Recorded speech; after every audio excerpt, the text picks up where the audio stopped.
नमस्कार, यो AB news खबरको संकेत हो। अहिले तपाईँ पालिकाहरूको खबर दिने नेपालको एकमात्र खबर बुलेटिन पालिका खबरमा हुनुहुन्छ। म करिश्मा कार्की।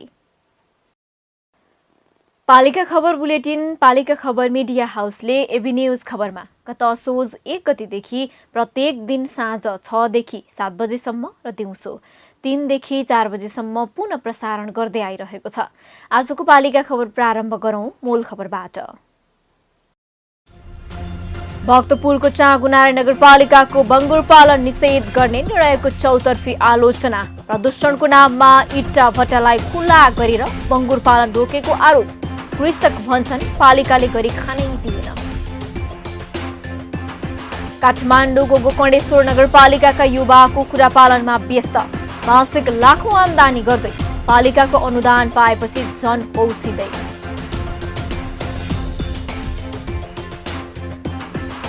बैतडीको दोगडा केदार गाउँपालिका स्थित श्रीकोट बहुमुखी क्याम्पसको विकासमा पालिकाको सहयोग। झण्डै 2 करोड लगानीमा छात्रावास निर्माण। विद्यार्थीको आकर्षण बढ्यो। झापाको मेचीनगरका युवा कृषि खेतीतर्फ आकर्षित। कागतीदेखि इजरायली प्रविधिको प्रयोग गर्दै मत्स्य पालन गरिँदै अन्य युवालाई पनि रोजगारी दिइँदै।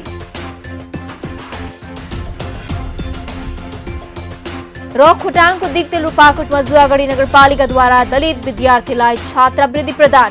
झण्डै 4 लाखको छात्रवृत्ति प्रदान।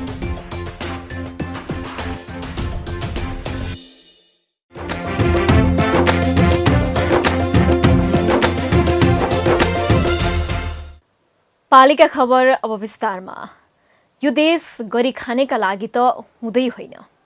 पटक पटक देशमै केही गरौँ भन्दै अघि बढेका युवाको जोशलाई रोक्ने काम राज्यबाटै भएपछि नागरिकले भन्ने शब्द हुने। कहिले नीति नियमबाट त कहिले अपरिपक्व निर्णयबाट युवाको ऊर्जा मास्ने काम भएका छन्।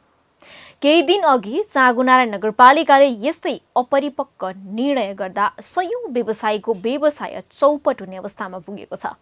नगरपालिकाबाटै पशुपालनमा सहयोग मिल्नुपर्ने ठाउँमा व्यवसाय गर्नेबाट रोक्ने हचुवा निर्णयको मारमा नागरिक परेका छन्। फोहोर भयो भन्दैमा नगरपालिकाले बङ्गुर पालन गर्न स्थानीयलाई रोक लगाएको छ। तर बस्तीबीच खुलेका इट्टा भट्टा र त्यसको प्रदूषण सहेको नगरपालिकाले बङ्गुर पालन गरेर केही रकम आर्जन गरेका नागरिकको जीविकोपार्जनलाई भने सहन नसकेको भन्दै व्यवसायी आक्रोशित भएका छन्। भक्तपुरबाट पालिका खबरदाता विपना मुसिखवालको रिपोर्ट।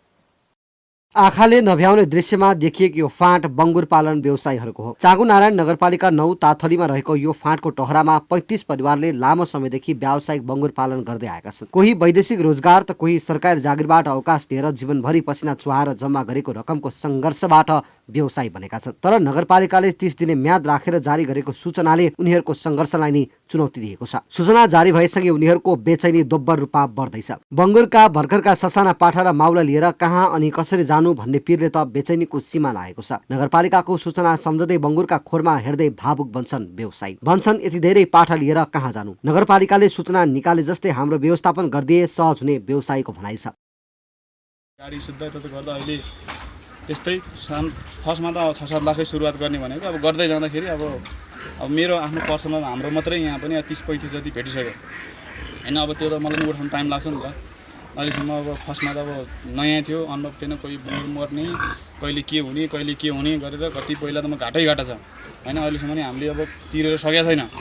अब लकडाउन भयो यत्रो हैन, त्यसलाई पनि किनेरै खुवाउनु पर्यो। अब अहिले पहिला पो वेस्टेज दाना आउँथ्यो, घर ल्याएर खुवाउँथ्यो। अहिले वेस्टेज दाना पहिला जस्तो छैन। बग्रो पाल्ने पछि धेरै भइसक्यो अनि त्यही भएर अहिले हामी चाहिँ पाठाहरूलाई तपाईँको फिटिङ प्लेटको दाना खुवाएर अब अरू ठुल्ठुलोलाई चाहिँ हामीले वेस्टेजै ल्याएर खुवाउने गरेको होइन। अब हाम्रो चाहिँ के भने अब हटाउनु त हटाउने अनि हाम्रो चाहिँ अब एग्रिमेन्ट भरि चाहिँ अब हामीलाई नहटाइदेखि अब हुन्थ्यो। एग्रिमेन्ट अवधि चाहिँ अब हामीले पनि किनभने अब आफूसँग नभएर पनि अब खोजी नीति गरेर भए पनि हामीले नि अब लगानी गरे हुन्छ, हाम्रो पनि लगानी डुब्छ नि त। नगरपालिकामा मात्रै 35वटा परिवारले व्यावसायिक बङ्गुर पालन गर्दै आएका छन्। करिब 40 रोपनी क्षेत्रफलमा फैलिएको फार्ममा हाल 17 करोड भन्दा बढी लगानी गरिएको छ। अधिकांश व्यवसायीले वैदेशिक रोजगारीबाट स्वदेश फर्केसँगै बङ्गुर पालनका लागि लगानी गरेका हुन्। तर आफ्नो लगानी राम्रोसँग नउठेको बेला नगरपालिकाले गरेको निर्णयले उनीहरूमा पीडा थपेको छ। प्रति परिवारको कम्तीमा पनि 25 लाख रुपियाँ लगानी रहेको व्यवसाय एकैपटक हटाउने भन्ने निर्णय सान्दर्भिक नभएको उनीहरू बताउँछन्। सरकारले व्यवसाय बन्न प्रेरणा दिनुपर्नेमा उल्टै व्यवसायको फार्म हटाउन खोजेको गुनासो उनीहरूको छ। यो सम्बन्धी चाहिँ अब म चाहिँ अब पालिका मेयरज्यूलाई के भन्नु चाहन्छु भने हामी हो ठिक हो, हजुरले चाहिँ हामीबाट चाहिँ अब के कर तिर्नुपर्ने हो कि के गर्नु पनि हामी तयार छौँ। हामी योभन्दा 2 वर्ष अगाडि के अरे स्थानीय निकायमा गएर चाहिँ ल के अरे हामी चाहिँ फर्म दर्ता गर्न चाहन्छौँ भन्दाखेरि उहाँहरूले हामीलाई सबैलाई सेक्सनमा हामी चाहिँ अब के अरे नदिने के अरे सेक्सन फर्म दर्ता नगर्ने के अरे सेक्सनमा हटाउने भन्ने खालको उहाँहरूले कुरा यो स्थानीयले पनि गरेको हुन्।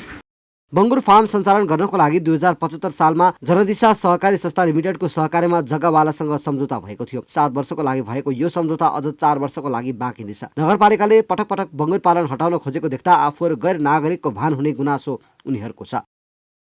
हाम्रो चाहिँ अब राज्यले चाहिँ अहिले अब के अरे यहाँ चाहिँ हटाउने कुरा छ। अब जस्तै हामी चाहिँ अब यत्रो यो सानो पाटा बोकेर चाहिँ हामी कहाँ जाने? यसलाई तपाईँको के अरे हुर्काउनु र बढाउनु र के अरे मासुको मलम बेच्नेलाई कम्तीमा तपाईँ के अरे 2 वर्ष लाग्छ यसलाई। बङ्गुर पालनबाट निस्किने फोहोरले पालिका दुर्गन्धित भएको तर्क नगरपालिकाको छ। नगरपालिकाले जारी गरेको सूचनामा नगर क्षेत्रमा प्रदूषण बढेकाले बङ्गुर पालन हटाउन लागि उल्लेख छ। बङ्गुर व्यवसायीले बङ्गुरको दिशालाई व्यवस्थित ढङ्गले मलको रूपमा प्रयोग गरिरहेका छन्। मूत्रलाई उनीहरूले ट्याङ्की बनाएर जम्मा गरिरहेका छन्। खोला फोहोर हुन्छ भनेर उनीहरूले प्रत्येक 1 मङ्सिरमा सबै खोला सफाई समेत गर्ने गरेका छन्। बङ्गुरले प्रदूषण बढायो भन्ने नगरपालिका नगर क्षेत्रभित्र सञ्चालन भएका इट्टा भट्टाको विषयमा भने मौन देखिन्छ। नगरपालिका क्षेत्रमा बस्तीभित्रै थुप्रै इट्टा भट्टा सञ्चालनमा छन्। त्यहाँबाट निस्कने धुवा र धुलोले स्थानीयको स्वास्थ्यमा असर पारिरहेको छ। धेरै स्थानीयको मागको सम्बोधन गर्दै पालिकाले निर्णय गरेको जनाएको छ। 30 दिनभित्र फार्म नहटाएमा वा अटेर गरेमा बल प्रयोग गरी फार्म हटाइने नगरपालिकाले चेतावनी समेत दिएको छ। बङ्गुर र मानव चाहिँ एकै ठाउँमा बस्ने होइन। मान्छे बसेको ठाउँमा बङ्गुर हुँदैन, बङ्गुर पालन भएको ठाउँमा मान्छे हुँदैन। चाँगुनारायण नगरपालिका चाहिँ तीव्र सहरीकरणको चपेटामा परेको नगरपालिका हो। सबै ठाउँमा मानव बस्तीले ढाकेको छ। अब त्यस्तो ठाउँमा बङ्गुर पालन चाहिँ राम्रो भएन। बङ्गुर र मानव स्वास्थ्य मिलेन। बङ्गुर भनेको मान्छे हटाउनु पर्यो कि मान्छे हुनु पर्यो, बङ्गुर हटाउनु पर्यो। अब यहाँ किसानहरू के आयो भने हामीलाई हटाऊ, हाम्रो जग्गा किन, हामीलाई अर्को ठाउँ बसोबास गर, बङ्गुर फारम हटाऊ भन्ने माग आयो होइन। हामीले बङ्गुर फारम नै हटाउने निर्णय गर्यौँ। हामीले यो निर्णय 2 वर्ष अगाडि गरे। त्यो बिचमा धेरै व्यवसायीहरूलाई बोलायौँ, पत्रकार गर्ने यति महिनामा हटाउनु सेवा गरौँ गर्नु भनेर मैले टाइम दिँदै आयौँ। धेरैले हटाउनु भयो। के गर्न सकेर भन्दा अटेर गरेर हटाउनु भएकोलाई सूचना हो। अब हटाउनु भएन भने हामी हटाइदिन्छौँ। कृषि क्षेत्रलाई पहिलो प्राथमिकतामा राख्दै थुप्रै स्थानीय तहले काम गरिरहेका छन्। पशुपालन गर्न प्रोत्साहन गरिरहेका छन्। आफैले बोका, बाख्रा र गाई, भैँसी र बङ्गुर अनुदानमा वितरण समेत गर्ने गरेका छन्। कसैले पनि स्थानीयको रोजीरोटी खोज्ने भन्दा आय आर्जन बढाउने प्रेरणा दिने गरेका छन्। तर चाँगुनारायण नगरपालिकाले भने कुनै विकल्प नै नराखी 81 गरेको निर्णयले व्यवसाय मारमा परेका छन्। भन्छन् भर्खर जन्मिएका यी पाठा लिएर कहाँ जानु। नगरपालिकाले यो निर्णयमा एकपटक सोच विचार गर्नै पर्छ। होइन भने नजिकको सरकार भनेको स्थानीय सरकारबाट नागरिकले कहिल्यै पनि कुनै आश र अपेक्षा गर्न सक्दैन। नेपालको अझै कुल जनसङ्ख्याको 71% भन्दा बढी मानिस कृषिमै संलग्न छन्। यद्यपि पछिल्लो समय यो शैलीमा परिवर्तन देखिएको छ, अर्थात् कृषि क्षेत्रबाट श्रम शक्ति रूपान्तरण भइरहेको छ। यसले के देखाउँछ भने नेपालको कृषि उत्पादकत्व जुन गतिमा खस्किरहेको छ, यो गति निकट भविष्यमा निकै तीव्र हुनेछ। जुन समय विगतको जस्तै नाकाबन्दी देखियो भने नेपालले अत्यन्तै डरलाग्दो समस्या भोग्नुपर्ने हुन सक्छ। त्यसलाई कम गर्न अहिले स्थानीय सरकार विभिन्न योजना र कार्यक्रम लिएर युवालाई कृषिमा जोड्न अग्रसर भएका छन्। विदेशी भूमिमा गएर श्रम गर्नुभन्दा पनि स्वदेशमै श्रम गरेर लाखौं आम्दानी गराउन पालिकाले योजना बनाएर काम गरिरहेका छन्। जसको योजना नागरिक स्तरमा पुगेको छ, ती पालिका सफल भएका छन्।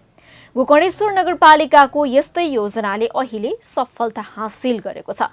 पालिका खबरका लागि केशर आउजेको रिपोर्ट। यी हुन् अञ्जन घिमिरे। काठमाडौँको गोकर्णेश्वर नगरपालिका वडा नम्बर 9मा उनले कुखुरा फार्म सञ्चालन गरेका छन्। 14 वर्षदेखि उनी कुखुरा पालन व्यवसायमा रमाइरहेका छन्। उनले पनि अरू जस्तै 2056 सालमा स्नातकोत्तर गरेपछि विदेश जाने सोच बनाए। विदेशको लागि धेरै प्रयास गरे तर सफल हुन सकेनन्। त्यसपछि उनले सुरुमा थोरै पुँजीबाट 2000 कुखुरा पालेर व्यवसाय सुरु गरे। तर अहिले उनको फार्ममा 9000 कुखुरा छन्। उनले आफ्नो फार्ममा लेयर्स जातको कुखुरा पालेका छन्। अण्डाकै लागि सुरु गरेको व्यवसायले उनलाई अहिले घर परिवार पाल्न निकै सजिलो भएको छ। बेला बेलामा रोगले केही समस्या निम्तिने गरेको भए पनि उनी व्यवसायबाट निकै खुसी देखिन्छन्। यो चाहिँ अहिले खाली अन्डाको लागि मात्रै राखेको छु मैले। मेरो फर्ममा करिब अहिले 9000 लेयर्स चाहिँ कुनै ग्रोइङमा छ, कुनै लेइङमा छ। र यो चाहिँ कस्तो हुन्छ भने पहिला हामीले अन्डाको लागि अन्डा उत्पादन गर्छौँ अनि अन्डा उत्पादन गरिसके एउटा निश्चित समयपछि यसको पनि आयु हुन्छ। त्यो आयु सिद्धिएपछि उसले कम पर्सेन्टेज अन्डा दिन्छ। त्यो दिँदाखेरि चाहिँ फेरि हामीले मासुको लागि यसलाई बजारमा पठाउँछौँ। यो चाहिँ 2 in 1 जस्तो अब ब्रोइलर भयो खालि मासुको लागि मात्रै हुन्छ। यो चाहिँ पहिला अन्डा त्यसपछि मासु। अञ्जनको यो पुर्ख्यौली व्यवसाय हो। 32 वर्षदेखि घिमिरेको परिवार यही व्यवसाय गर्दै आएको छ। उनको फार्ममा रहेका कुखुराले एक दिनमा 5200 अन्डा दिने गरेका छन्। फार्मबाटै कुखुरा र अन्डा बिक्री हुने हुँदा उनलाई बजारीकरणको कुनै पनि समस्या छैन। बरु उनको व्यवसायलाई गोकर्णेश्वर नगरपालिकाले अनुदान दिएको छ। उनले पालिकाबाट 5 लाख अनुदान पाएका थिए भने सोही अनुदानबाट उनले चल्ला थपेका थिए। मेरो यस्तो छ, अहिले मेरो सरदर 6000 कुखुराले अन्डा पार्छ। 6000 हजुर, मेरो अब 3000 चाहिँ मेरो ग्रोइङमा छ। 6000 कुखुराबाट अहिले करिब करिब मेरो 5200 देखि 5300 बिचको चाहिँ अन्डा निक्लिरहेछ अहिले पर डे। यो व्यवसायमा उनी एक्लै छैनन्। उनले 5 जनाको परिवारलाई रोजगारी समेत दिएका छन्। राज्यले आयात हुने करमा छुट दिए यो व्यवसाय गर्नेलाई निकै सहज हुने दाबी उनको छ।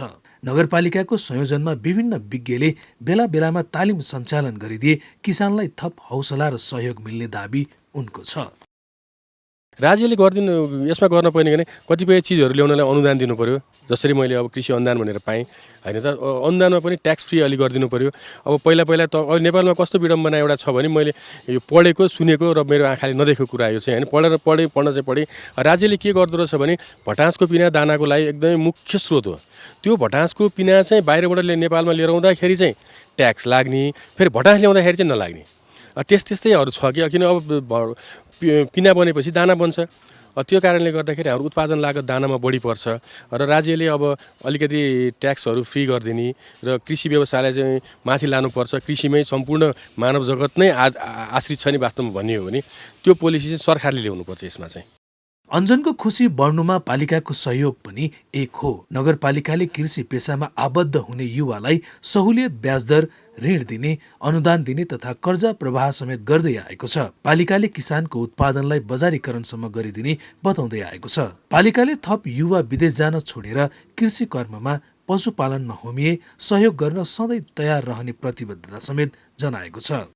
ठाउँबाट विभिन्न हाम्रै नगरपालिकाका दाजुभाइहरूले त्यहाँ कृषि उत्पादन गरेर बस्नुभएको छ, तरकारी उत्पादन गरेर बस्नुभएको छ, च्याउखेत छ, गाई फार्म छ होइन, कुखुरा फार्महरू छ, बङ्गुर फार्महरू छ, सबै नै छ। त्यसमा चाहिँ अब भनौँ न उत्पादन गर्ने व्यक्तिहरू चाहिँ विभिन्न जिल्लाबाट पनि आएर बस्नुभएको छ। हाम्रो नगरपालिकाको मात्र नभएर विभिन्न जिल्लाबाट पनि त्यहाँ तरकारी गाई फर्महरू खोलेर चाहिँ बस्नुभएको छ। त्यसले गर्दाखेरि अब समस्या भन्ने त छैन, तर उहाँहरूले उत्पादन गरेको वस्तुहरू उहाँहरूले व्यवस्थापन गरिरहनु भएको छ। हाम्रो नगरपालिका मात्रै नभएर उहाँहरूले चाहिँ अन्य नगरपालिका, छिमेकी नगरपालिका र महानगरपालिकामा समेत पनि लगेर बिक्री वितरण गरिरहनु भएको छ। त्यसले गर्दाखेरि मलाई जहाँसम्म लाग्छ कृषिमा त्यति स्थानीय सरकारको उपस्थितिको सबैभन्दा सुन्दर पक्ष भनेकै गाउँ गाउँमा कृषि पेसा फस्टाउनु हो। युवा स्वरोजगारका कार्यक्रमदेखि युवालाई कृषिमा होमिन अघि सारिएका कार्यक्रमले सार्थकता पाउनु पनि हो। पालिकाको तर्फबाट भएका सहयोगले नागरिकमा खुसीको सञ्चार भएको छ, तर यसलाई अझ बढावा दिन जरुरी छ। अञ्जन जस्ता थुप्रै युवालाई पशुपालन र कृषि व्यवसायमा जोड्न पालिकाको पहल कदमी अहम हुनेछ। पालिका खबर बुलेटिनमा अब पालो ओपन ब्यालटको। आजको ओपन ब्यालटमा हामीले तपाईको पालिकामा जनप्रतिनिधिले गरेको कामको मूल्याङ्कन कसरी गर्नुहुन्छ भनेर विभिन्न जिल्लावासीलाई सोधेका छौं।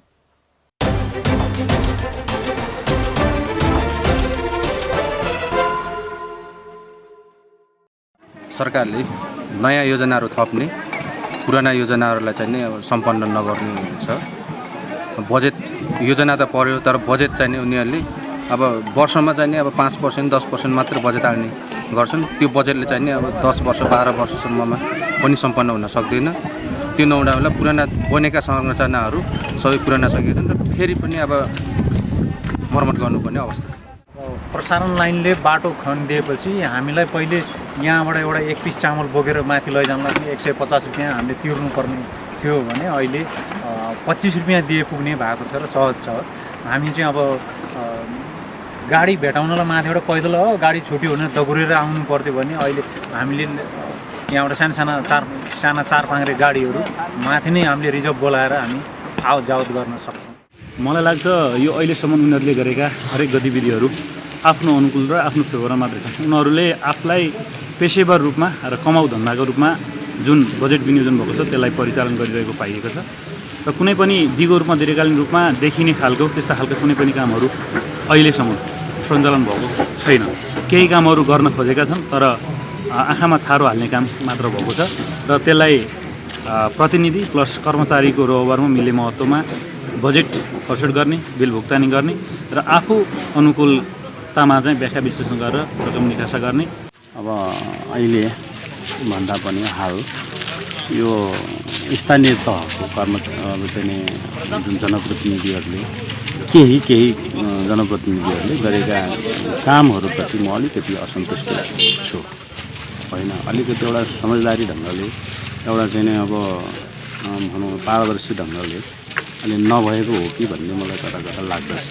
कुराहरू भइरहेका छन्। तिनबाट गाउँपालिकाका जनप्रतिनिधिहरूले चाहिँ जनताका भावनालाई छोडेर उनीहरू आफू अनुकूल आफूले चाहेका कामहरू मात्रै गर्छन्।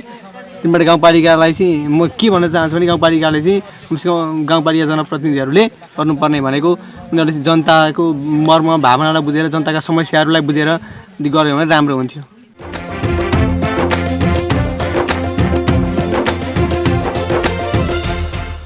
पालिका खबरको सिलसिला अझै जारी छ, त्यसअघि विश्राम अघि मूल खबर। भक्तपुरको चाँगुनारायण नगरपालिकाको बङ्गुर पालन निषेध गर्ने निर्णयको चौतर्फी आलोचना। प्रदूषणको नाममा इट्टा भट्टालाई खुल्ला गरेर बङ्गुर पालन रोकेको आरोप। कृषक भन्छन् पालिकाले गरी खानै दिएन। काठमाडौँको गोकर्णेश्वर नगरपालिकाका युवा कुखुरा पालनमा व्यस्त। मासिक लाखौं आमदानी गर्दै पालिकाको अनुदान पाएपछि झन पौसिँदै।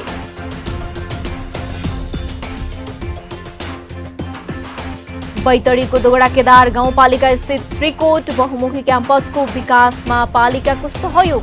झण्डै 2 करोड लगानीमा छात्रावास निर्माण। विद्यार्थीको आकर्षण बढ्यो। झापाको मेचीनगरका युवा कृषि खेतीतर्फ आकर्षित। कागतीदेखि इजरायली प्रविधिको प्रयोग गर्दै मत्स्य पालन गरिँदै अन्य युवालाई पनि रोजगारी दिइँदै। र खोटाङको दिक्तेल रूपाकोटमा जुवागढी नगरपालिकाद्वारा दलित विद्यार्थीलाई छात्रवृत्ति प्रदान। झण्डै 4 लाखको छात्रवृत्ति प्रदान।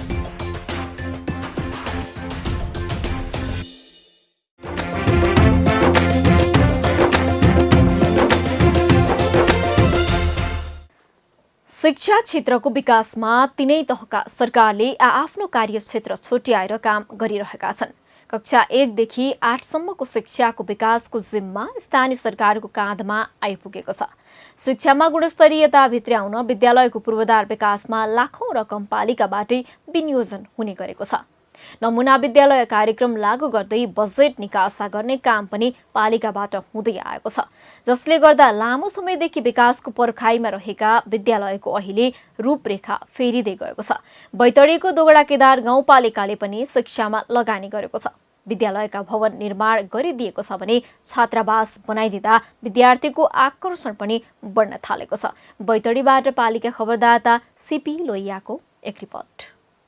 बैतडीको दोगडा केदार गाउँपालिकामा रहेको श्रीकोट बहुमुखी क्याम्पस ढिलो स्थापना भएका क्याम्पसहरू मध्येको एक हो। 2069 सालमा स्थापना भएको यो क्याम्पसमा गत वर्षदेखि डिग्रीसम्मको पढाइ हुन थालिसकेको छ। श्रीकोट बहुमुखी क्याम्पसमा अहिले बीबीएस, बीएड र एमएड को पढाइ हुने गरेको छ। 2042 सालमा खोलेका जिल्लाका अन्य क्याम्पसको अवस्था नाजुक भएका बेला श्रीकोट क्याम्पसको भौतिकदेखि शैक्षिक अवस्था बलियो देखिन्छ। श्रीकोट बहुमुखी क्याम्पस डिग्रीसम्म पढाइ हुने जिल्लाको एक मात्रै सामुदायिक क्याम्पस हो। यस अघि छात्रावास नभएको यस क्याम्पसमा अहिले सुविधा सम्पन्न छात्रावास स्थापना भएको छ। छात्रावास स्थापना भएपछि हिजोका दिनमा घण्टौं हिँडेर आउने र टाढा घर भएका विद्यार्थीलाई बसोबासका लागि सजिलो भएको छ। टाढा जान नसक्ने होइन, आर्थिक अवस्थाले कमजोर सबै गाउँघरका मान्छेहरूले नै सुविधा पाउने विद्यार्थीहरू।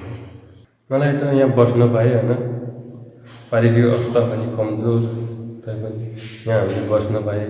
बजारमा महँगो भाडा तिरेर बस्न सकिँदैन। मेरो हल्का शारीरिक अपाङ्ग होइन, त्यसमा म हिँडडुल गर्न कम सकिने भयो अवस्था। त्यही भएर मलाई यहाँ सजिलो भयो छात्रावासमा बस्नु। श्रीकोट बहुमुखी क्याम्पसमा अहिले स्थापना भएको छात्रावासमा विद्यार्थी बस्न थालिसकेका छन्। संघीय सरकार र दोगडा केदार गाउँपालिकाको संयुक्त लगानीमा निर्माण गरिएको छात्रावास भवनको उद्घाटन समेत गरिएको छ। छात्रावास भवनमा सुविधा सम्पन्न कोठाहरू, मिटिङ हलदेखि चमेना गृह, खेल मैदान र घेर पर्खालसम्मका संरचना बनाइएको छ। उक्त सुविधा सम्पन्न छात्रावासमा बस्न विद्यार्थीहरूलाई सहज भएको छ। यस छात्रावास भवनभित्र हाम्रो 14वटा कोठाहरू छन् विद्यार्थीले बस्नलाई।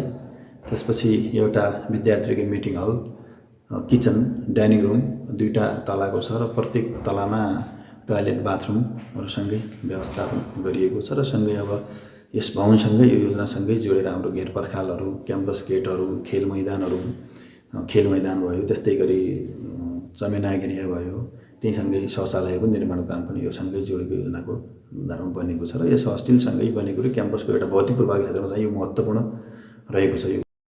गाउँपालिकाको छात्रावास भवन निर्माणका लागि बजेट विनियोजन गरिएको थियो। छात्रावास निर्माणमा 3 करोड 4 लाख रकम विनियोजन गरिएकोमा ठेक्का प्रक्रियामा जाँदा 1 करोड 96 लाखमै सुविधा सम्पन्न छात्रावास निर्माण गरिएको हो। त्यस अन्तर्गत आर्थिक वर्ष 77-78 मा सङ्घीय सरकारको सम्पूरक अनुदान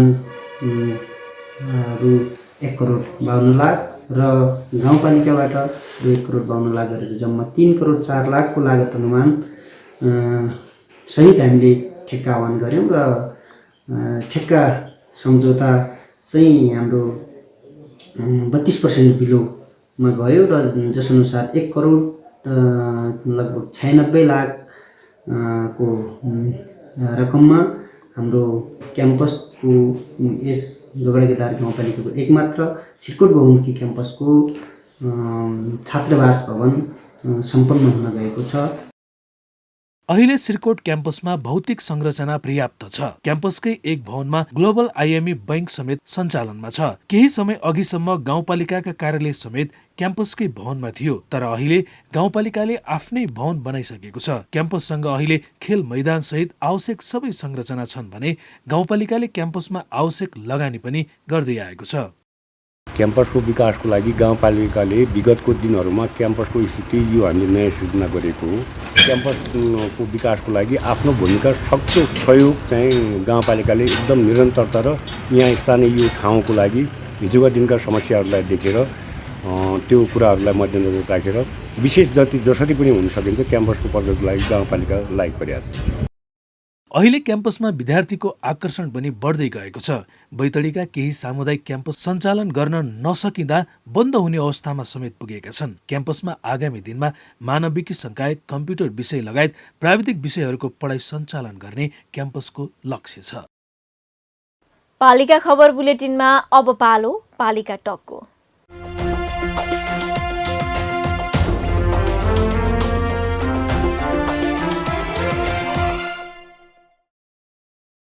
आजको पालिका टकमा हामीसँग हुनुहुन्छ स्याङ्जाको वालिङ नगरपालिकाका मेयर दिलीप प्रताप खाँड।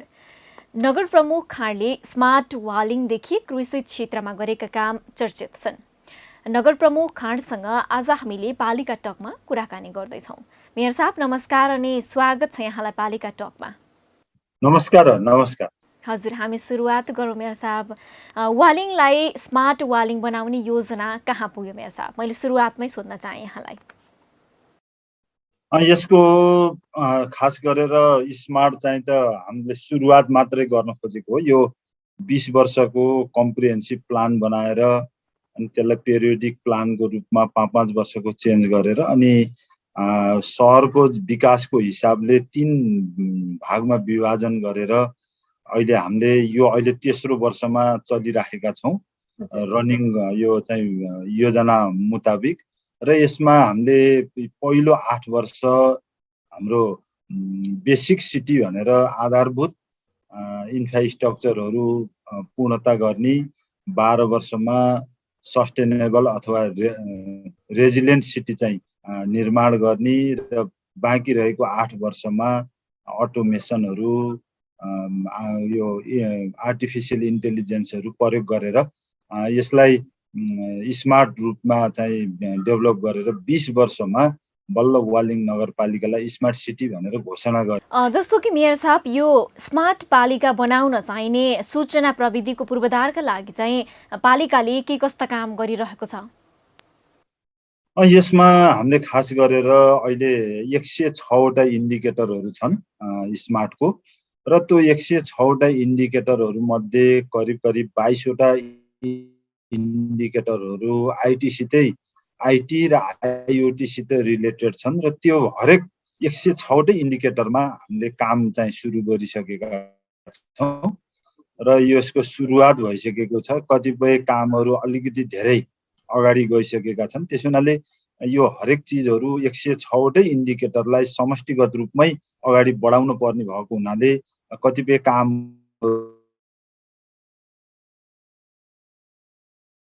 यो भनेर ठ्याक्कै देखाउन नमिल्ने कामहरू 106 वटै इन्डिकेटरमा, यसमा खास गरेर यो इकोनोमिक आय स्रोत बढाउने, उत्पादनलाई चाहिँ बढाउनेदेखि लिएर गरिबी निवारणहरूका कुराहरू, यी सबै कुराहरू इकोनोमीभित्र पर्छन्। मेयर साहब, हामी अर्को विषयमा जाउँ। कृषि क्षेत्रमा पनि वालिङले अघि सारेका कार्यक्रमहरूको चर्चा हुने गरेको छ। तपाईँ आफू चाहिँ कतिको सन्तुष्ट हुनुहुन्छ मेयर साहब? सन्तुष्टि त समय, परिस्थिति, बजेट, म्यान पावर, यी सबै कुराहरूले भेट्यो सन्तुष्टि त हुने कुरो छैन।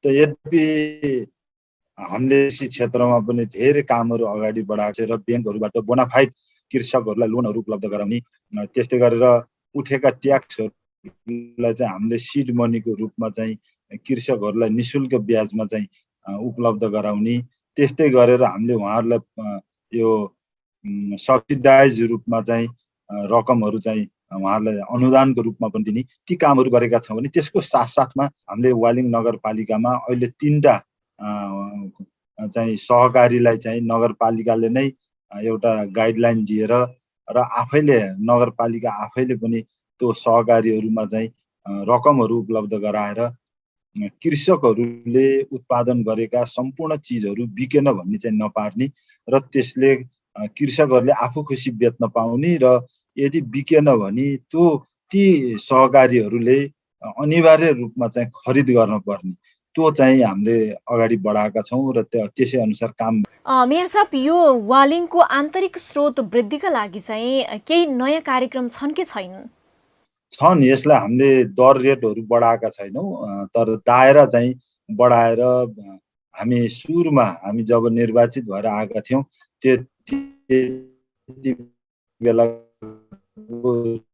रिकर्ड अनुसार 1 करोड 10 लाख चाहिँ पुगेको छ र तर हामीले कुनै पनि दर रेट नबढाइकन चाहिँ यो पुगेको छ। यसले गर्दाखेरि र उहाँहरूले तिरेका करहरूलाई पूर्ण रूपमा सदुपयोगको ग्यारेन्टी भयो भने रकम उड्दो रहेछ भन्ने पनि देखिएको छ। यो हामीलाई डेटाले चाहिँ देखाएको छ र अझै पनि हामीले यसलाई सुधार गरेर अगाडि बढाउने चाहिँ कार्यहरू गरिराखे। जस्तो कि मेयर साहब, यो जनताले चाहिँ स्थानीय सरकार भएको अनुभूति के कस्ता कार्यक्रमबाट गर्न पाउने रहेछन्? अनुभूति त अझै पनि हामीले गराउन सकेका छैनौँ, किनकि योभन्दा अगाडि पनि हामीले लोकल लेभलमा गाविसहरू, नगरपालिकाहरू थिए र त्यति बेला पनि हामीले तिनै कामहरू गर्थ्यौँ र अहिले चाहिँ एउटा तहगत सरकारको रूपमा संविधानले व्यवस्था गरेको छ। तर कानुनी समस्याहरू धेरै जटिलहरू छन्। अहिले पनि हाम्रा संविधानहरू त बने, तर संविधान बनिसकेपछि संविधानको अनुकूल हुने गरेर नयाँ ऐनहरू आउन सकेनन्, जसले गर्दा अहिले पनि हाम्रा ऐनहरू करिब 200 ऐनहरू यस्ता ऐन छन् जुन 2020 सालमा बनेका छन्, 25 सालमा बनेका छन्, 30 सालमा बनेका छन्। तिनै ऐनहरू लिएर प्रहरी प्रशासनदेखि लिएर चाहिँ हाम्रो अन्य जिल्ला प्रशासनहरू, त्यस्तै गरेर अन्य जति पनि निकायहरू छन्, काम गर्ने संस्थाहरू छन्, तिनीहरू पुरानै ऐनमा चलिराखेको हुनाले अझै पनि हामीले जति एउटा स्थानीय सरकारको रूपमा काम गर्न सक्न पर्थ्यो त्यो चाहिँ ऐनकै कारणले गर्दाखेरि हामीले पूर्ण रूपमा काम गर्न सकेका छैनौँ। यो हामीले स्वीकार गर्नुपर्छ। तथापि हामीले अन्य विकास निर्माणका कुराहरू देखि लिएर उहाँहरूसित चाहिँ दैनिक चाहिँ समस्याहरूको रूपमा चाहिँ समाधान गर्ने प्रयास गरेका छौँ। यद्यपि यस विषयमा धेरै प्रगति चाहिँ हुन सकेको छैन। जस्तो कि मेयर साहब, यो समग्रमा जनप्रतिनिधिका रूपमा 4 वर्ष काम गर्दाको यहाँको अनुभव चाहिँ कस्तो रह्यो? अनुभव आनन्ददायक नै छ, किनकि हामी हरेक नागरिकसित भेट हुन्छौँ, उहाँहरूका चाहिँ समस्यासित चाहिँ हामी जुझ्छौँ र यसले गर्दाखेरि एउटा जनप्रतिनिधि दैनिक रूपमा दैनिकै आम नागरिकहरूसँग चाहिँ भेटघाट हुने एउटा जुन अवसर हो, यो एउटा ठुलो अवसर हो।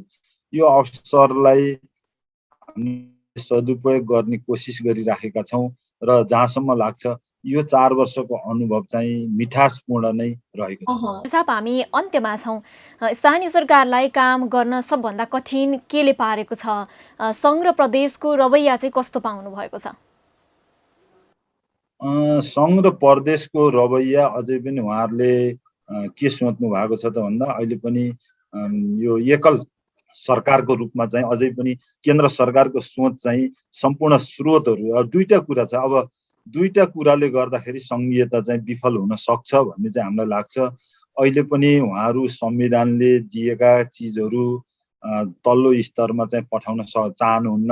उहाँहरूले अझै पनि प्रशासनिक खर्चहरू बढाउने, आफ्नो पहुँच चाहिँ गाउँ लेभलसम्म पहुँच पुर्याउने, त्यो अझै पनि उहाँहरूको चाहिँ त्यस्तो चाहिँ आशय देखिन्छ।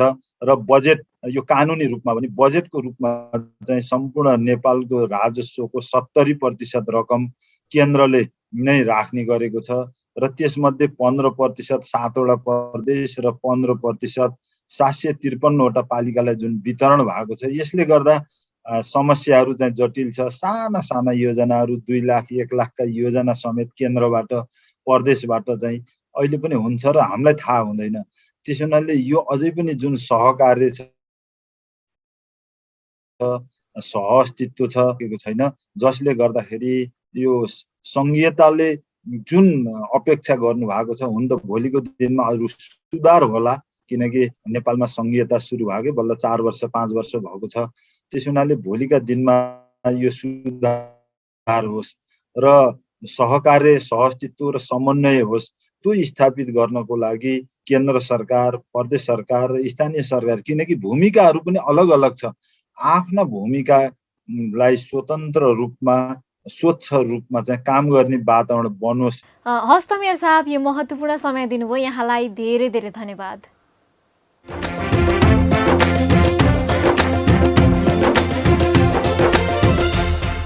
अब हट्ने छन् सबैका खबर। यो हो पालिका खबर। पालिका खबरको सिलसिला अझै जारी छ, त्यसअघि विश्राम अघि मूल खबर।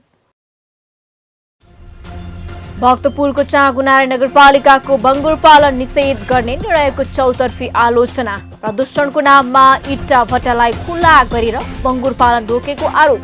कृषक भन्छन् पालिकाले गरी खानै दिएन।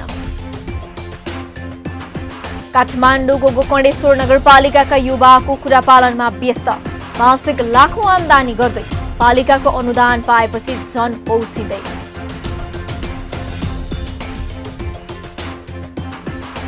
बैतडीको दोगडा केदार गाउँपालिका स्थित श्रीकोट बहुमुखी क्याम्पसको विकासमा पालिकाको सहयोग। झण्डै 2 करोड लगानीमा छात्रावास निर्माण। विद्यार्थीको आकर्षण बढ्यो।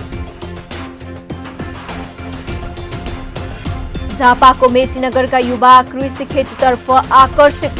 कागतीदेखि इजरायली प्रविधिको प्रयोग गर्दै मत्स्य पालन गरिँदै अन्य युवालाई पनि रोजगारी दिइँदै। र खोटाङको दिक्ते लुपाकोटमा जुवागढी नगरपालिकाद्वारा दलित विद्यार्थीलाई छात्रवृत्ति प्रदान। झण्डै 4 लाखको छात्रवृत्ति प्रदान।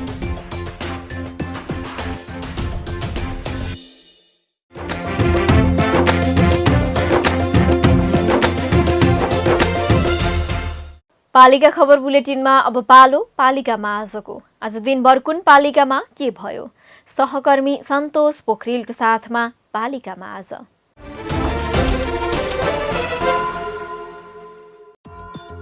बेमौसमी वर्षापछि आएको बाढी पहिरोबाट बझाङको सुर्मा गाउँपालिकाका 20 परिवार घरबारविहीन। 180 घरमा आंशिक क्षति, 50 घर उच्च जोखिममा। नुवाकोटको सूर्यगढी गाउँपालिका वडा नम्बर 5 का वडाध्यक्ष भैरव बहादुर अधिकारी सहित 9 जना तास खेलिरहेको अवस्थामा पक्राउ। तासको खालबाट 3,52,000 नगद समेत बरामद। पाल्पाको निस्दी गाउँपालिकाले माग्यो 2 जना सब इन्जिनियर र 2 जना असिस्टेन्ट इन्जिनियर। 15 दिनभित्र दरखास्त दिन सूचना जारी। मोरङको विराटनगर महानगरपालिका र प्रदेश लगानी प्राधिकरणको सहकार्यमा 5 अर्बको लगानीमा 25 तले व्यापारिक भवन निर्माण गरिने। वडा नम्बर 9 स्थित पुरानो गुद्री बजार क्षेत्रमा रहेको 14 कट्ठा जग्गामा भवन निर्माण गरिने। ललितपुर महानगरपालिकाले 74 वर्ष माथिका नागरिकलाई निमोनिया विरुद्धको खोप लगाउने। 14 कार्तिकदेखि खोप लगाउन सुरु गरिने। सिन्धुलीको कमलामाई नगरपालिकाको आयोजनामा सहुलियत कर्जा सम्बन्धी 1 दिने अभिमुखीकरण कार्यक्रम सम्पन्न। कार्यक्रममा पालिकावासीको सहभागिता।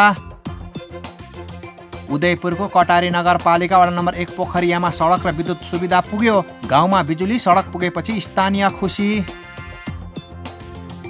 मकवानपुरको मकवानपुरगढी गाउँपालिका वडा नम्बर 5 मा अस्थायी प्रहरी चौकी स्थापना। शान्ति सुरक्षामा सहयोग पुग्ने। भू उपयोग ऐन अनुरूप नापी विभागले तयार पारेको रसुवा जिल्लाको गाउँपालिका स्तरीय नक्सा कार्यान्वयनमा 5 वटै पालिकालाई नयाँ नक्सा हस्तान्तरण। तनहुको शुक्ला गण्डकी नगरपालिका वडा नम्बर 6 दरगामका किसानलाई वडा कार्यालयले प्रदान गरेको कुखुराको खोर। 30 घरधुरीले पाए कुखुराको खोर।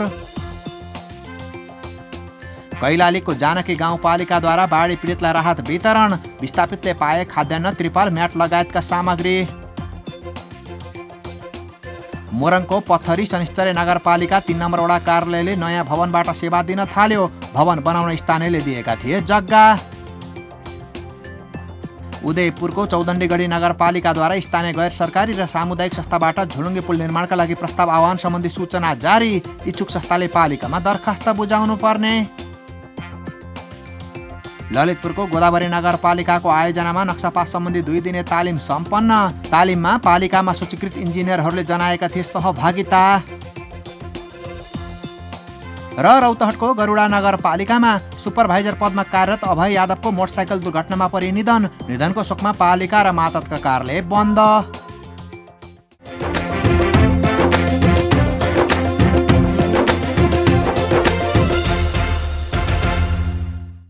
कृषि पेसातर्फ पछिल्लो समय युवा जनशक्तिको आकर्षण बढिरहेको छ। विदेशबाट फर्किएका र स्वदेशमै रोजगारी गुमाएका युवाको समूह नै अहिले कृषिमा लागिरहेको छ। आत्मनिर्भर बन्नेदेखि अरूलाई पनि रोजगारी दिने गरी युवा जोश र ऊर्जा लिएर उर्वर भूमिमा पसिना बगाउने सङ्कल्प लिनेको ठूलो संख्या पुगेको छ। त्यसमाथि पनि झापा जिल्लामा कृषि पेसातर्फ युवा आकर्षित भइरहेका छन्। झापाको मेचीनगर नगरपालिकामा त युवाले कुखुरा पालनदेखि इजरायली प्रविधिबाट मत्स्य पालन र कागती खेती गरिरहेका छन्। झापाबाट पालिका खबरदाता अच्युत सुवेदीको एक रिपोर्ट। झापाको मेचीनगर नगरपालिकाका युवा कागती खेतीसँगै कुखुरा पालन र बायोफ्लक प्रविधि अपनाएर माछा पालनमा लागेका छन्। 11 बिघा क्षेत्रफलमा मोडर्न एग्रिकल्चर फर्म स्थापना गरेर स्थानीय चन्द्र पौडेल र सौरभ कुमार कानुडे व्यावसायिक रूपमा कागती खेती गरिरहेका छन्। यस्तै स्थानीय प्रबुल किशोर छेत्रीले माछा र कुखुरा पालन गरेका छन्। इजरायलबाट सुरु भएको बायोफ्लक प्रविधिको प्रयोग गरेर माछा पाल्दा जमिन नबिग्रिने, सानो क्षेत्रमा पनि ठूलो मात्रामा उत्पादन हुने र थोरै जनशक्तिले धान्न सक्ने भएकाले यसको सुरुवात गरिएको उनीहरूको दाबी छ। यो सिस्टममा चाहिँ के हुँदो रहेछ भन्दाखेरि तपाईँको सानो एरियामा पनि मास प्रोडक्सन गर्न सकिने र कुनै पनि ठाउँमा चाहिँ लिमिटेड रिसोर्सेसमा पनि म्याक्सिमम प्रोडक्सन गर्न सकिने र यसमा चाहिँ तपाईँको मोर्टालिटी रेट अलिक कम हुने र तपाईँको कम जनशक्तिले पनि धेरै प्रतिफल दिने हुनाले हामी यो टेक्नोलोजीतिर चाहिँ आकर्षण भएर माछा मात्रै होइन, उनीहरूले सञ्चालन गरेको फर्ममा कुखुरा बाख्रा पालनसँगै कागती र मेवा खेती समेत ठूलो क्षेत्रफलमा छ। अब युवाले राँगा पालनको समेत योजना बनाएका छन्। 1 करोडभन्दा बढी लगानी गरेर व्यवसाय सुरु गरेका युवाले अहिले पनि 8 जना स्थानीयलाई रोजगारी दिइरहेका छन्। सिजनमा करिब 30 जना युवा जनशक्तिले रोजगारी पाउनेछन्। ठूलो मात्रामा कागती नेपाल भित्री रहँदा आफ्नो जग्गाको पनि सदुपयोग होस् भन्दै यो खेतीको सुरुवात गरेको र यसको माग पनि राम्रो भएको उनीहरू बताउँछन्। खेती हाम्रो कन्सेप्टमा सुरुमा यो विषयको लागि हामीहरू जस्तो हाम्रो यो एरिया यति 11 बिघामा थियो जग्गा, अब यो उपयोग के गर्ने, यसलाई युटिलाइज गर्नुको लागि हामीहरू प्लानिङमा यो यसको विषयमा रबर खेती अरू विभिन्न आइटममा हामीहरू पनि सर्च गऱ्यौँ कि यसको लागि के उपयोगको लागि सबभन्दा राम्रो के हुन्छ। लास्ट एन्ड फाइनल हाम्रो यही कागतीको विषयमा भयो। यो कागतीमा अलिकति राम्रो पनि छ स्कोप। इन्डियाबाट कति अर्बको यहाँ कागती नेपालमा आउँछ, यहीँ हामीहरू उत्पादन गरेपछि झन् सजिलो हुन्छ। हामीले यही कन्सेप्टमा अगाडि बढेको यो विषयको लागि। वर्षेनी करिब 20 लाख रुपियाँको कागतीका कलमी बिरुवा र 20 लाख रुपियाँको फल यहाँबाट बिक्री हुँदै आएको छ। 5 वर्ष अगाडिबाट सुरु गरिएको खेती कोरोनाका कारण धराशायी भयो, तर अहिले बजार खुलेसँगै पुनः व्यापार फस्टाएको छ। सरकारको तर्फबाट भने उनीहरूले हालसम्म कुनै पनि सहयोग पाएका छैनन्। किसानका लागि सरकारले विभिन्न योजना बनाउनु पर्ने उनीहरूको सुझाव छ। यता स्थानीय सरकारले भने योजना लिएर आएमा सहयोग गर्ने बताएको छ। युवा पङ्क्तिहरूलाई पहिला त्यसै लाग भन्दा लाग्दैन कि त्यसलाई त लाग कृषिमा लाग भनेर जबरजस्ती ठेलिँदैन। त्यस किसिमको योजना राज्यले चाहिँ ल्याउनु पर्यो। ल्याइसकेपछि अनि उनीहरूलाई चाहिँ त्यो किसिमले अगाडिपट्टि लिएर जाँदाखेरि कसैलाई कागती खेती हुन्छ, तपाईँहरू यहाँदेखि यहाँसम्म कागती खेती गर्नुहोस्, यति युवाहरूलाई हामी यति अनुदान दिन्छौँ। कसैलाई मेवा खेतीमा अनुदान दिनु पर्यो, त्यसको बजारीकरण गरिदिनु पर्यो। अन्य फेक्टरका कामहरू पनि अन्य चाहिँ योजनाहरू पनि हुन्छन्, त्यहाँ पनि पठाउनु पर्यो। त्यस कारण हामीले छुट्याएर त्यस किसिमको बजेट राख्न सक्यो भने युवाहरू जाँदैनन् विदेशमा। कोरोना महामारीका कारण धेरैले पाठ सिकेको कुरा नै कृषि व्यवसाय गर्नुपर्ने रहेछ भन्ने हो। लकडाउन र निषेधाज्ञाले पनि खासै असर नगर्ने र शारीरिक व्यायामसँगै विषादी रहित खान पाइने भएकाले पछिल्लो समय युवा जनशक्ति यसतर्फ आकर्षित भइरहेका छन्। संविधानमा रहेको सङ्घ, प्रदेश र स्थानीय तहको एकल र साझा अधिकारको सूचीका आधारमा सङ्घीयता कार्यान्वयन तथा प्रशासन पुनर्संरचना समन्वय समितिबाट प्रतिवेदन तयार गरिएको छ। प्रतिवेदनमा शैक्षिक योजना निर्माण तथा कार्यान्वयन, प्रारम्भिक बाल विकास, आधारभूत र माध्यमिक शिक्षा निर्धारणको अधिकार दिएको छ। निशुल्क शिक्षा, विद्यार्थी प्रोत्साहन तथा छात्रवृत्तिको व्यवस्थापन गर्ने अधिकार पनि स्थानीय तहलाई दिएको छ। सोही अधिकार प्रयोग गर्दै खोटाङको दिक्तेल रूपाकोट मजुवागढी नगरपालिकाले उच्च शिक्षा हासिल गर्दै गरेका 29 दलित छात्र छात्रालाई छात्रवृत्ति प्रदान गरेको छ। खोटाङबाट पालिका खबरदाता राजन ठटालको एक रिपोर्ट। सरकारले सबैका लागि शिक्षा कार्यान्वयन गर्न तथा अन्तर्राष्ट्रिय तहमा गरेको प्रतिबद्धता पूरा गर्न विद्यालय बाहिर रहेका बालबालिकाको विद्यालयमा पहुँच बढाउन तथा भर्ना भएका सबै बालबालिकालाई विद्यालयमा टिकाइ राख्न लक्षित समूहका बालबालिकालाई छात्रवृत्ति उपलब्ध गराउने व्यवस्था गरेको छ।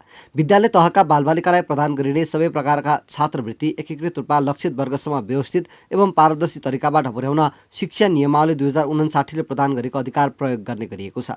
त्यसमाथि अहिले स्थानीय सरकारलाई यो अधिकार दिएसँगै स्थानीय तहबाट समेत छात्रवृत्ति प्रदान हुँदै आएको छ। खोटाङको दिक्तेल रूपाकोट मजुवागढी नगरपालिकाले यस्तै अधिकार प्रयोग गर्दै उच्च शिक्षा हासिल गर्दै गरेका दिक्तेल बहुमुखी क्याम्पसका 29 जना दलित विद्यार्थीलाई छात्रवृत्ति प्रदान गरेको छ। दलित समुदायबाट व्यवस्थापन संकाय, शिक्षा संकाय, मानविकी संकायमा अध्ययनरत 12 जनालाई 12,500, 6 जनालाई 13,500, 3 जनालाई 13,700, 1 जनालाई 16,300, 1 जनालाई 16,400 र 6 जनालाई 14,700 का दरले छात्रवृत्ति वितरण गरिएको जनाएको छ। आर्थिक अभावकै कारणले क्याम्पस गएर उच्च शिक्षा अध्ययन गर्न नपाइरहेको अवस्थालाई मध्यनजर गर्दै दलित समुदायमा शिक्षाको अभिवृद्धि गर्ने उद्देश्यले दलित छात्र छात्रालाई प्रोत्साहन स्वरूप छात्रवृत्ति वितरण गरिएको नगरपालिकाले जनाएको छ। जसले क्याम्पसमा तिर्नुपर्ने फी तिर्न नसकेको कारणले गर्दा पढाइ छोड्नुपर्ने अवस्थाको अन्त्य गराउन खोजेका हौँ। अर्को कुरा दलित समुदायमा शिक्षाको अभिवृद्धि गर्न खोजेका हौँ। उहाँहरूले उच्च शिक्षासम्म पढ्नुपर्छ भन्ने भावनाको जागृत गर्न खोजेका हौँ। अर्को कुरा टाढा गएर हामी पढ्नलाई कठिन हुन्छ। यही क्याम्पसमा आएर दिक्तेल बहुमुखी क्याम्पसमै आएर पढ्ने एउटा सहज वातावरण बनोस् भन्नका लागि पनि हामीले यो निर्णय गरेका हौँ। पालिकाले दिएको छात्रवृत्तिबाट दलित समुदायका विद्यार्थीमा खुसियाली छाएको छ भने कलेज प्रशासन पनि दङ्ग छ। कस्तो भनेदेखि दलित समुदायहरूमा चाहिँ अध्ययनको लागि पनि अलिकति आर्थिक समस्या पनि न्यून हुने र विद्यार्थीहरूमा चाहिँ विद्यालय जाने चाहना हुँदै पनि त्यो आर्थिक समस्याको कारण पढ्न नपाउने यो अवस्थाको लागि चाहिँ न्यून पार्नको लागि दिक्तेल बहुमुखी क्याम्पसमा चाहिँ आज छात्रवृत्तिहरू प्रदान गर्नुभएको छ। जुन छात्रवृत्ति प्रदान गरेर दलित विद्यार्थीहरूलाई उच्च शिक्षाका लागि प्रोत्साहन गर्ने काम गरेको छ। यो असाध्य सराहनीय, यो असाध्य अब प्रशंसनीय कार्य गरेको छ। यसलाई मैले अब दिक्तेल बहुमुखी क्याम्पसको प्रमुखको हैसियतले भनिरहँदा बोलिरहँदा यसलाई मैले शब्दमा व्यक्त गर्न कठिन भइरहेको छ, त्यो अनुभूति भइरहेको छ। नगरपालिकाले 3,93,000 रुपियाँ बराबरको छात्रवृत्ति दिएको हो। यता क्याम्पसको तर्फबाट 7 जना जिहिन्दार, जनजाति, फरक क्षमता भएका र विपन्नलाई छात्रवृत्ति समेत दिइएको छ। पालिका खबर बुलेटिनको अन्त्यतिर छौं। मूल खबर पुनः एकपटक। भक्तपुरको चाँगुनारायण नगरपालिकाको बङ्गुर पालन निषेध गर्ने निर्णयको चौतर्फी आलोचना। प्रदूषणको नाममा इट्टा भट्टालाई खुला गरेर बङ्गुर पालन रोकेको आरोप। कृषक भन्छन् पालिकाले गरी खानै दिएन। काठमाडौँको गोकर्णेश्वर नगरपालिकाका युवा कुखुरा पालनमा व्यस्त। मासिक लाखौं आमदानी गर्दै पालिकाको अनुदान पाएपछि झन पौसिँदै।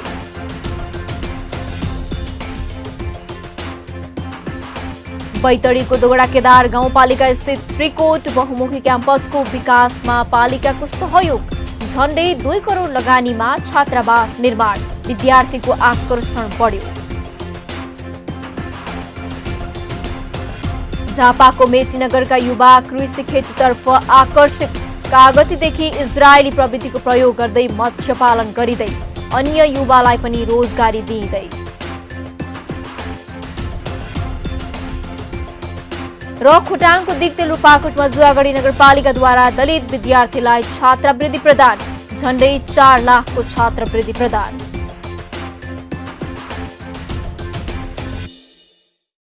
हवस् त आजको पालिका खबर बुलेटिन यति नै। पालिका बुलेटिन फेसबुक, युट्युब, इन्स्टाग्राम र हाम्रो अनलाइन संस्करण www.palikakhbar.com बाट हेर्न, पढ्न र सुन्न सक्नुहुनेछ।